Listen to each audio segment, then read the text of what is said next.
Ladies and gentlemen, please welcome Lee Blickley and Jennette McCurdy.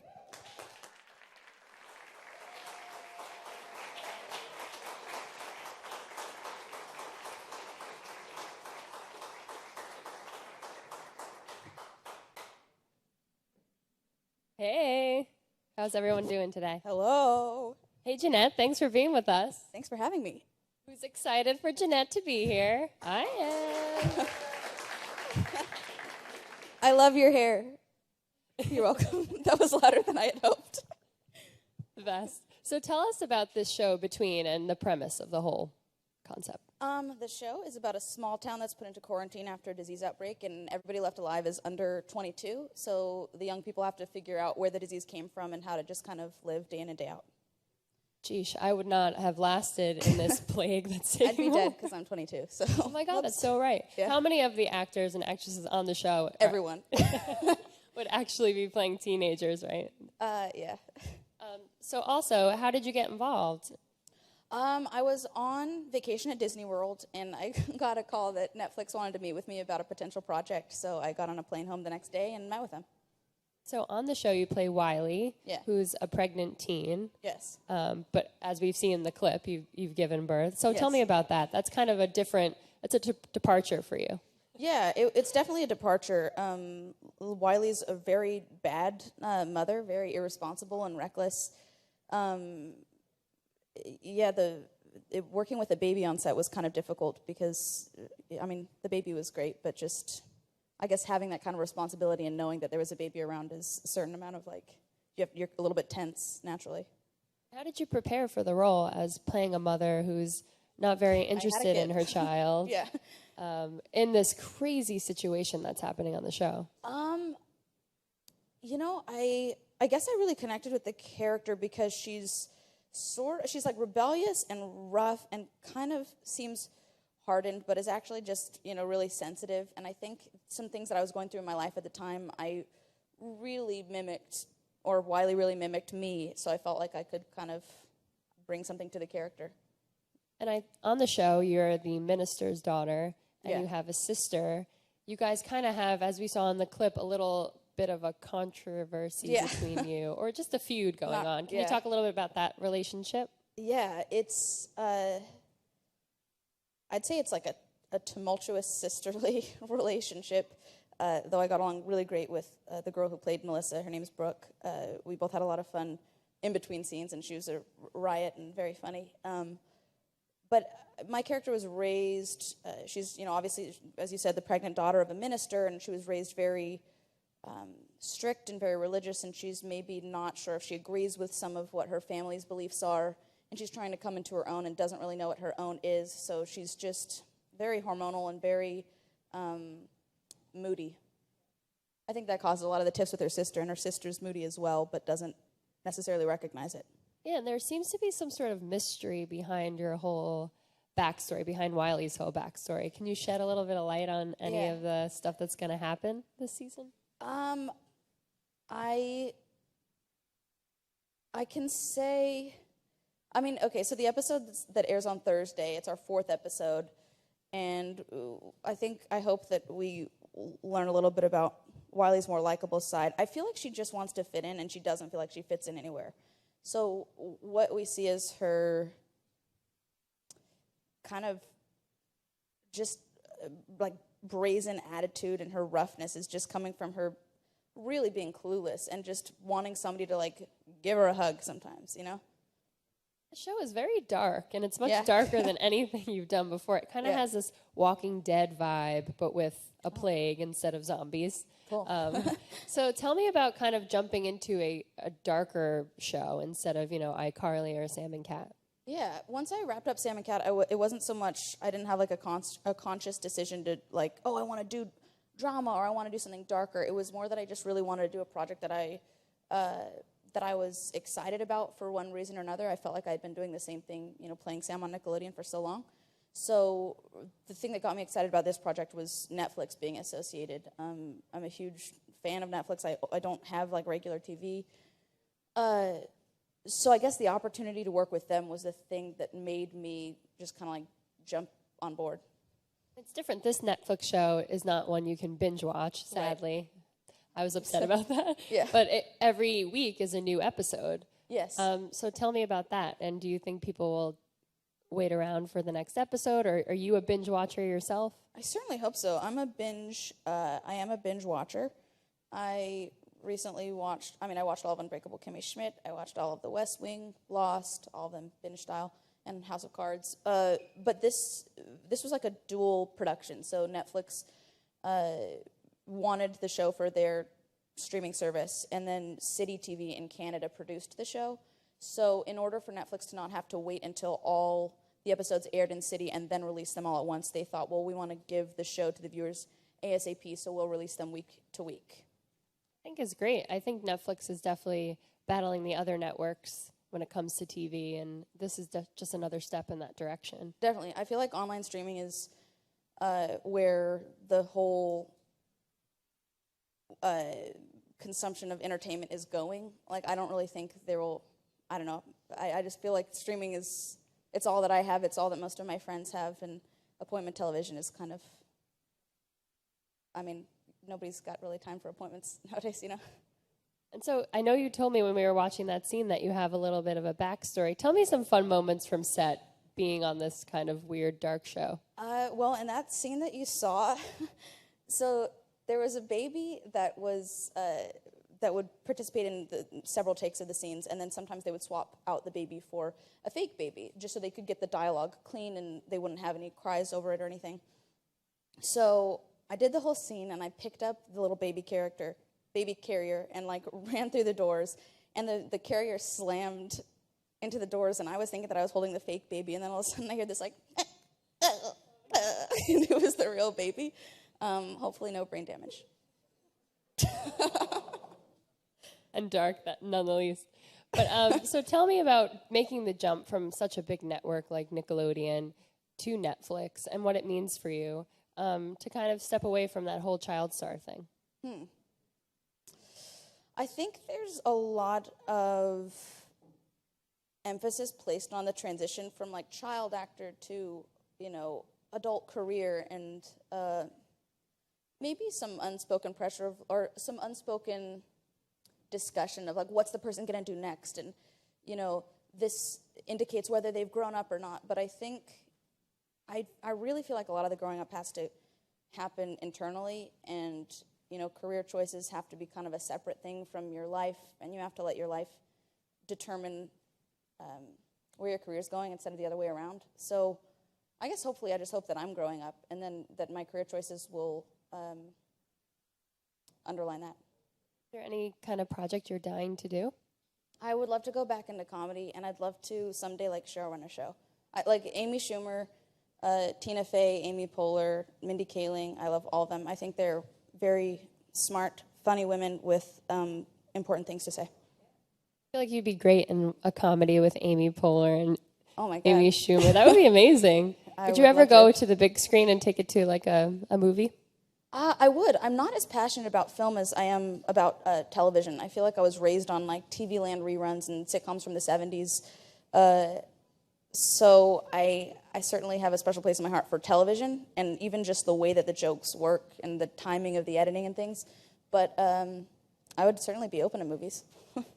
When you look back on iCarly, what kind of memories do you have from set, and are you still in touch with the cast? I am. Miranda, who played Carly, is my best friend, and we hang out 4 times a week. Yeah, we have sleepovers.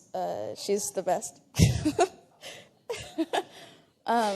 Yeah, one time recently we had a sleepover, and we both got scared because we heard a noise, so we called the police, and like a fleet of SWAT guys came into her house while we were playing Clue and drinking orange juice. The most like harmless thing for girls to be doing, and they're like, "Wild night, huh, girls?"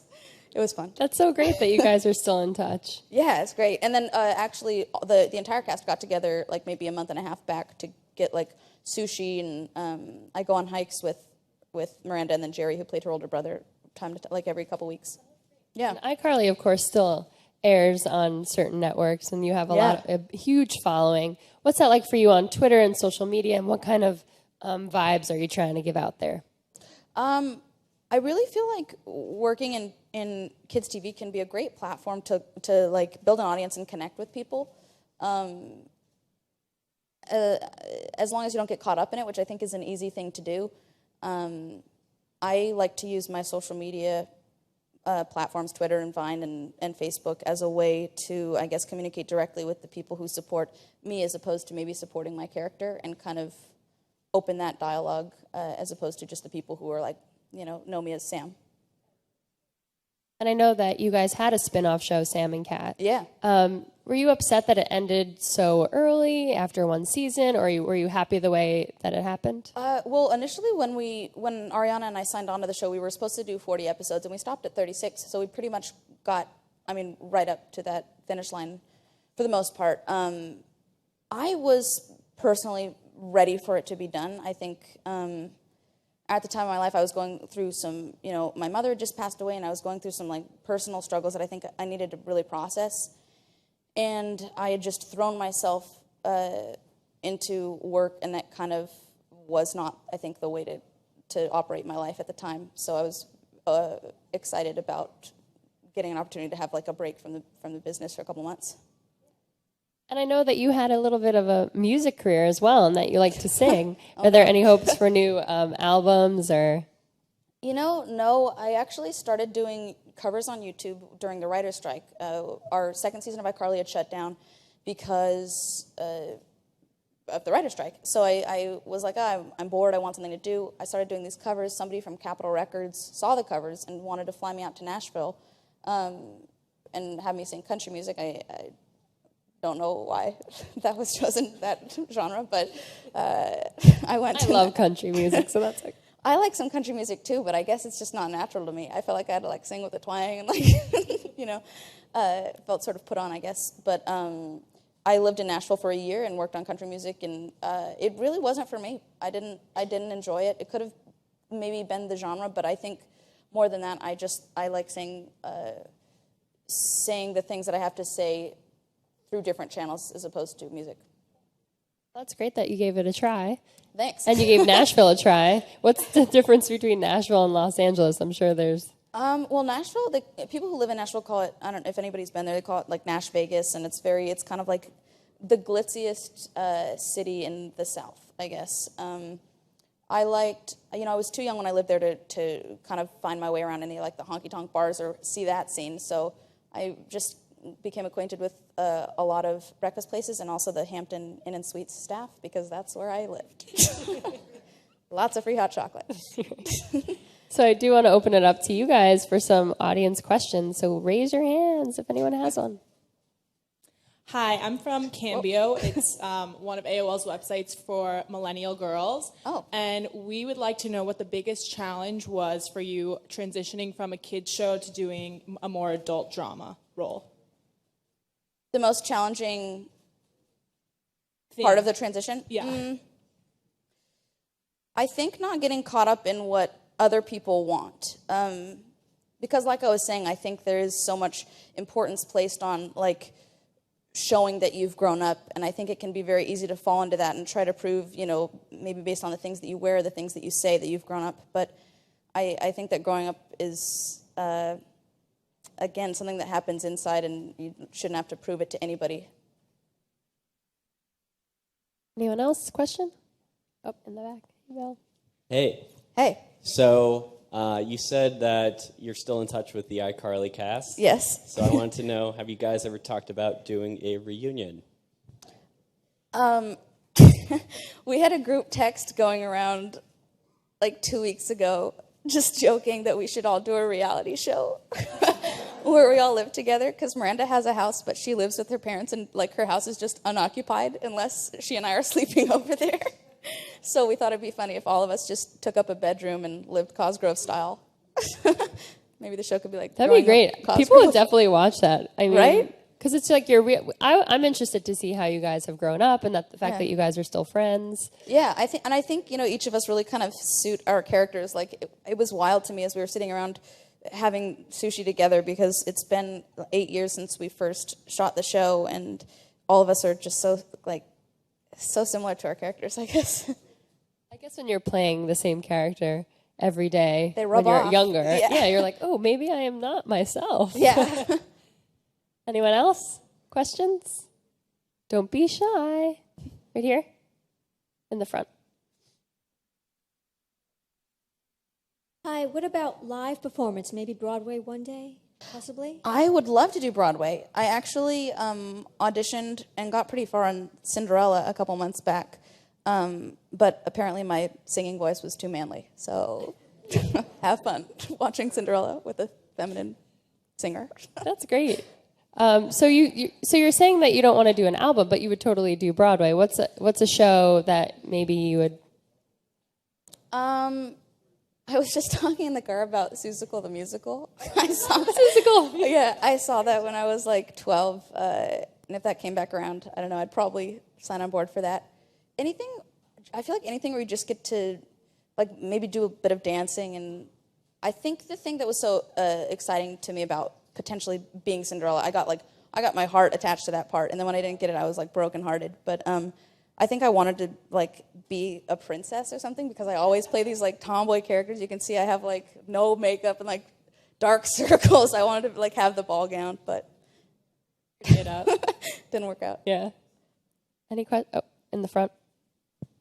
This question is from Periscope. And they Oh, I just watched your Periscope when I was in the other room. Oh, you did? Yeah. It was wild. Thanks. It was good. They want to know what education background do you have and what plans do you have if you want to further your education in any way, in any form.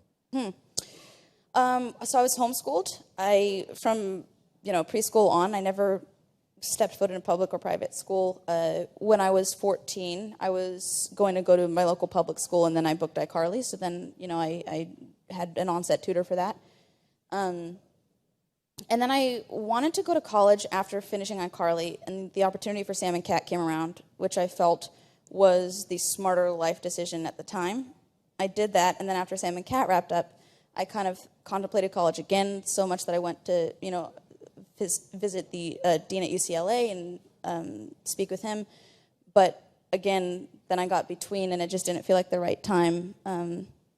So I guess I really think I have this weird fixation on like a college education, and I feel like that's gonna like solve all my problems, or like I feel like I'll just like go to college and become a genius, which is not the case.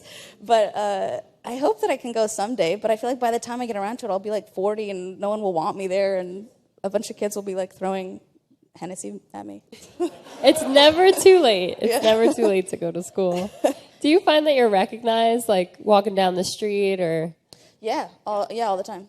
So do you think is that a reason why maybe school would be hard for you, or do you enjoy being recognized? No, I enjoy being recognized. I think people are generally very nice about it and everything, but I would only think it would be challenging if people were like trying to sneak a picture from like a couple rows over. But while you're in class as a Yeah. 40-year-old? Yeah. Hey, remember her from iCarly? 40-year-old Sam! She's dumb! Okay. So how many episodes of the show will air, and will there be a season 2? I'm sorry, what was the last part? How many episodes of the show will air this season, and will there be a season 2? Oh, for of Between, we did 6 episodes, and I don't know if there will be a season 2. I would certainly do more. I had a really fun time with the cast, and we shot up in Toronto, which was really pretty and kind of nice change of pace. So I don't know. Can you tell us any spoilers of what's to come with this crazy plague that's happening in Pretty Lake? Near-death experience for my character in the next episode on Thursday, and then we find out we find out the answer to a large question in the 6th episode. Can't wait to see it. I'm so terrible with spoilers because I don't even like. Well, you can't. It's a hard I show don't because remember you the can't really show spoil for the most anything part. because Yeah. it's very mysterious. Anyway, thank you all for being here, and thank you, Jennette. Thank you, guys. We can't wait to see the rest of Between. Thanks. Thank you.